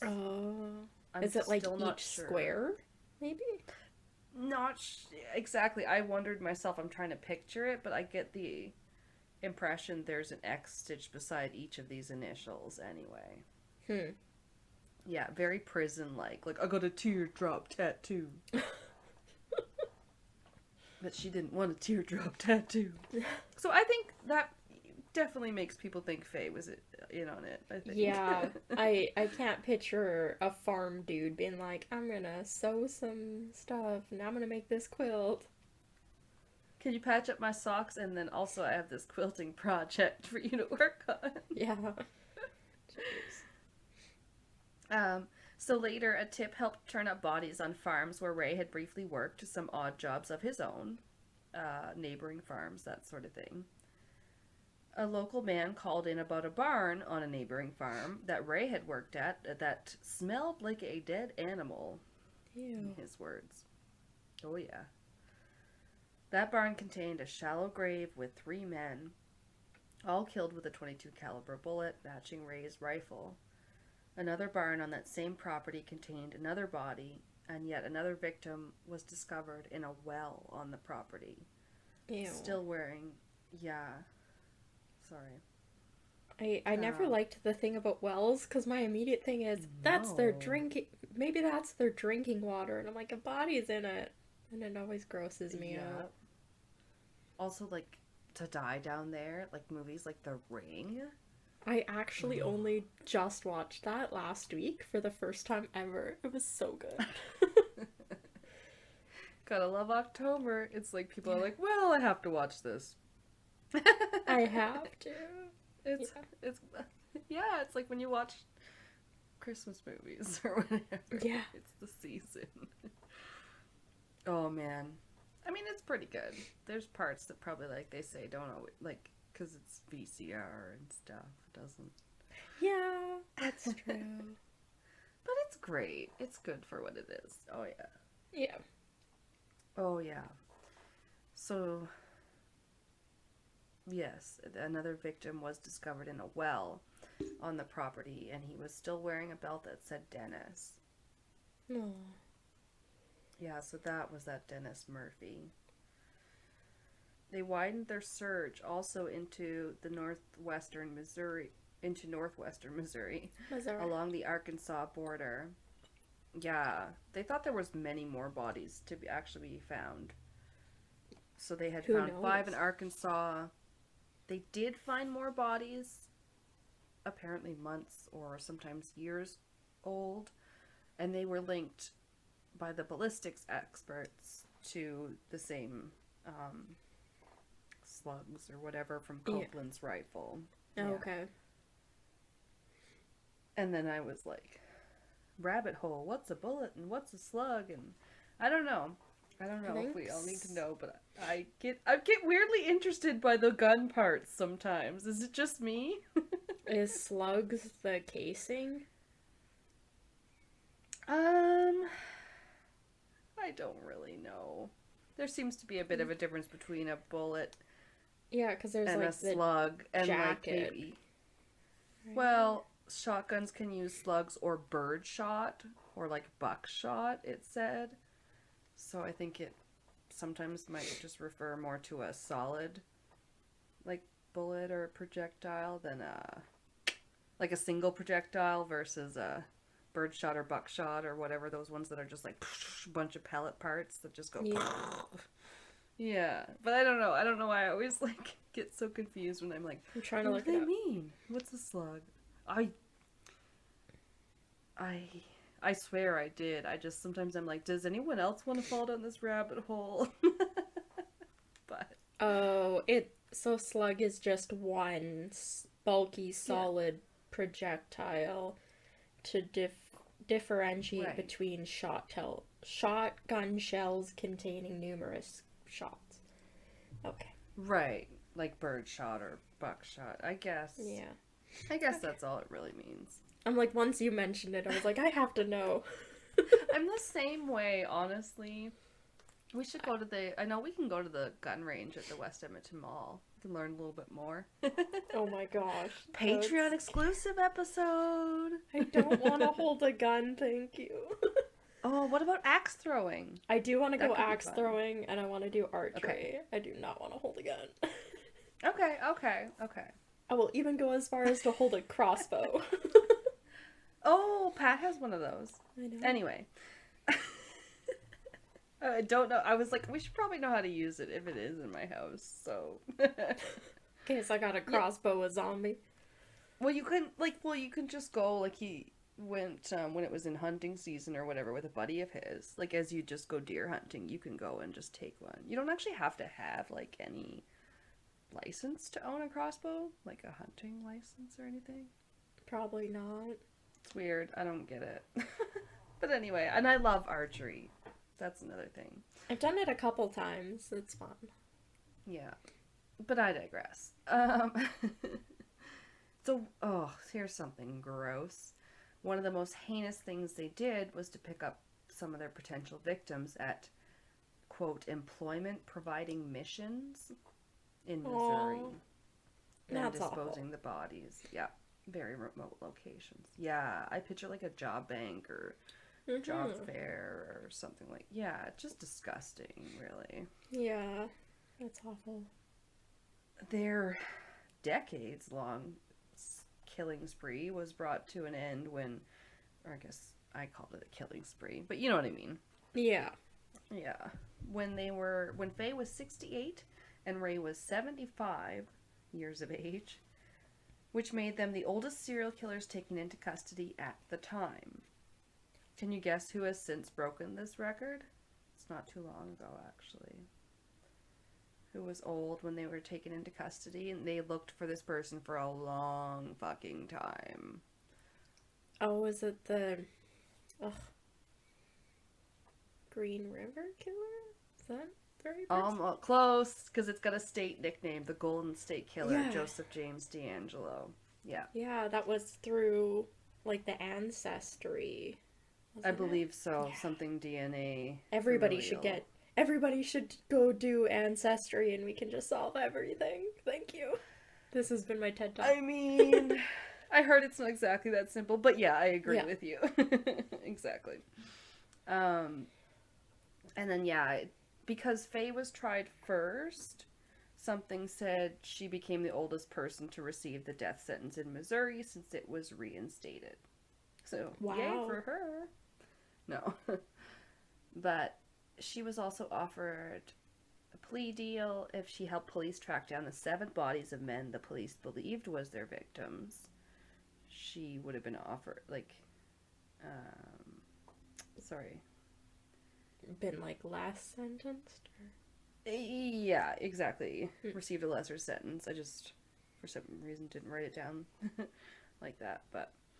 And then also, their children testified against their father, Ray, in support of Faye. So, I don't know, they're kids. I feel bad for those kids. Yeah. But they allege that she was coerced and forced by Ray into doing his bidding because, you know, of all the abuse, and obviously that comes with a lot of control and stuff like that. So I don't deny that probably abuse happened, but yeah, I still think she could be probably pretty culpable with the crimes. Yeah. But she denied all responsibility for the crimes. She refused the plea deal that I talked about. She said she didn't know where they were or anything about the murders. Okay. And her defense team tried to go for the a battered woman's syndrome kind of argument. But basically the long and short of it is the quilt was allowed as evidence, so the jury was kind of like, no, I don't think so. It doesn't. It's like they probably felt bad, but they were like, still, you know. Even if you have to say like your husband's hiring all these like homeless people, and they keep disappearing, all of them, but he gives me their clothes and I make a quilt out of it. Even that's a little weird to be doing. Exactly. You know? Anything I read, like, oh, well, they said maybe she could write better, so she was given to write the lists of names or whatever. It's just like, that sounds so flimsy. Like, no. I'm sorry. I don't think so. Yeah. But I do, it's all shitty. That's for sure. Yeah, no matter what, like, her and the kids shouldn't have had to go through what they did. No, and also all these people that they couldn't identify didn't get justice. Actually, hang on. Okay, I guess I didn't write it down, but from what I remember, they couldn't identify. Like, what I do know is they were only tried for the 5 bodies they could properly identify. So, 5 counts of first-degree murder, right? But, like, also, there was a few more. Like I said, they thought there was maybe 7 more that they were responsible for, that they were trying to get Faye to point them to, and things like that. Yeah, and that, like, even some of the, like, I think one of the ones they could identify, they could only identify him based on his jawbone or something else, kind of odd. Yeah, really weird, and just, and very sad that they didn't get justice either, all of the people that they killed. Yeah. But other than that, after 17 witnesses were called, Faye was convicted of the 5 counts of first-degree murder and sentenced to death, like we said, but this was later converted to life in prison. And actually, as you could probably guess, given their ages, she eventually died while in a nursing home on, quote, medical parole. So she didn't get killed by the state, if that matters to anyone. I don't know. Oh, okay. Yeah, and then Ray, like, he was older than her also, was tried separately and got the same charge, 5 counts of first-degree murder. They tried to argue that he was senile, but that did not fly, and he died at 78 while waiting to be executed. And that is Faye and Ray Copeland. Wow. That's crazy. My senior serial killers. Yeah. That's always so weird. It's weird, but for some reason talking about it makes me think of, I was at work, like, I'd probably only been at my new job, like, a couple months, and, like, I work retail, so there's people that come in and steal all the time. And, right, like, okay. nearly every day somebody gets away with a couple $100 worth of stuff. And, oh god, it's like the way people treat, like, Walmart or something sometimes. Well, like, I know one day they were telling us at the meeting that they had stopped almost $2,000 walking out the door in one shift. Right, but so you've also told me they hire security guards that they make pretty impotent to stop any thieves. Yeah, ours are good. Ours are good. Right, I don't want to disparage yeah, your store. Yeah. But anyway, so it was a day when, like, security wasn't here, and I remember just watching this man who, God, if he had come in with a walker, I wouldn't have been shocked. He is so old. He walked out with a duffel bag full of clothes. And I was like, excuse me? Like, old people can be spies and bad guys. I was absolutely shocked. Like, the guy couldn't have run if you had paid him. I don't think he was quite old. He should have been, like, using a cane at least. And if nobody would ever suspect him. Yeah, if our security had been there or anything, like, he could have like sped walked up to him and got up to him. But I was just like, the nerve of this old man. I was like, oh my gosh. Oh my god. You can just see him, like, I picture, like, the guy from Up with the, you know, when they have to have their little walkers and sometimes with the little tennis balls on the end. We used to have those on our chairs at school because they were like, then they don't scrape the floors. And I was like, I get it. It's so much quieter. It's true. Yeah. It helped. We did that a little bit. Yeah. Most of our classrooms had carpet, but the ones that didn't normally had something on the feet of the chairs like that. At least in elementary, mine did. Yeah. Guys, get at us. Did they do that in the UK or in Australia and the US, or is it just a Canada thing? I don't know. But I'm trying to Google and, like, look up where I heard this case before, because I remember it being a video I watched too. Did you remember the quilt part? Is that what you remembered? No, I don't remember that. No, I just remember the thing about the cattle sales. Really, that was, like, the thing. And the forged checks. But I can't find, like, it's not on BuzzFeed Unsolved. I looked at Bailey Sarian and her, like, murder mystery makeup. It's not on that. I looked at TNT Crimes, even though they don't do videos. I couldn't find it on there. I'm like, how do I know this? Yeah. God damn. Well, now you know it a little bit better, I hope. Yeah. Yeah, there was a lot I didn't remember. It was good. Oh, no, that's good. I was going to say, what are we up to next time? Cryptids. Oh, yeah! We were just discussing what episodes come up, so it's funny, because we're really excited to get back to our roots. We are going to do another cryptids episode. Some high-flying, airborne, either jumping or flying, whatever, in the air. To complement our cryptids by water? Cryptids by sea. We're going to do a cryptids by air. Yeah.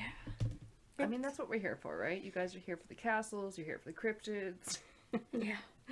And, there's so many. I'm excited always when we get to do ones that have to do with mythology, lore, cryptids, like, especially all around the world. I told Kelsey I'm probably going to bring one that might be from the other side of the world that is really cool and I'm excited. Creepy. Oh, fuck yeah. Okay. And then our next, we just decided our next Patreon, which if you guys haven't checked it out, the ones that came out, if we haven't talked about it on here, was our October episode, Keeping the Spook Going, even though this airs in November, was the Warrens. Yeah. So we did some of the cases that they based The Conjuring on, and it was really, really fun. So go check that out. And then our next one is going to be... Wait for it. I can't remember already. I got my book in my hand.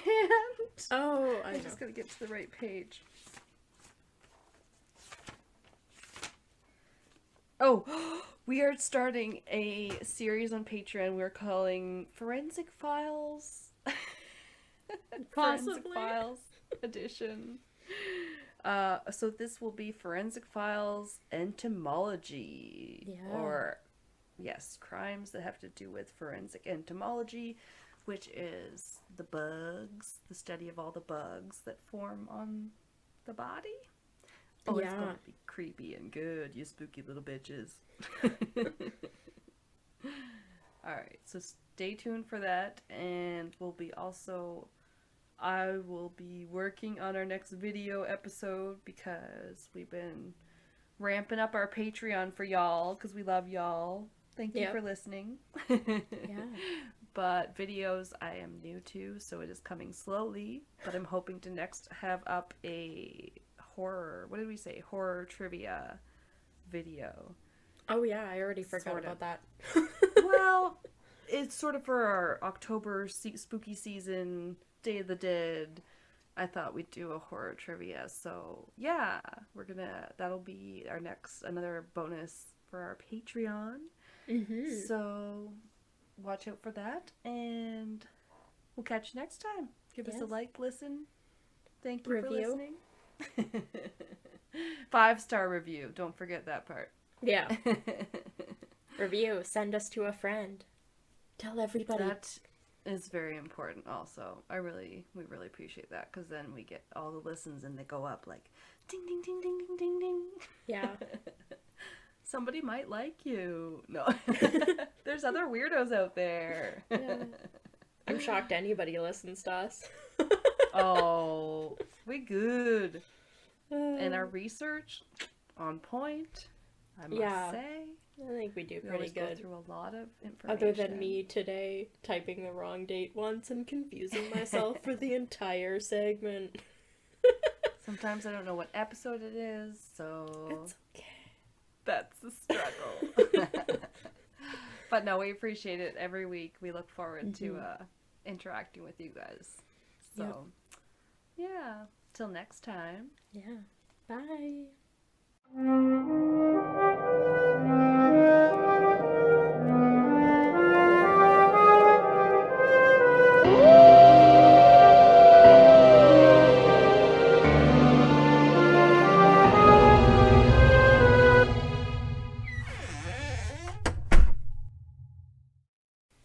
This has been Castles and Cryptids. You can listen to our podcast on Spotify, Apple Podcast, Google Podcast, Anchor, Breaker, Pocket Cast, and our YouTube channel.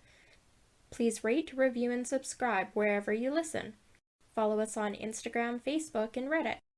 On our website, you can listen to all of our episodes as well as view pictures for each of our segments. Check out our Patreon page to view all of our tiers and become a Patreon supporter today to unlock monthly bonus episodes and behind-the-scenes content. We are working on an Ask Us Anything. You can submit questions by social media or by email at castlesandcryptids@gmail.com. Do you have a spooky ghost story, a creepy cryptid sighting, or a thrilling true crime tale you would like to share and have us include in a future episode? Send us your listener story by social media or by email. Please include the name that you would like mentioned. Our music is by Kobe Fair. Our logo and artwork is by Antonio Garcia. Thanks for listening.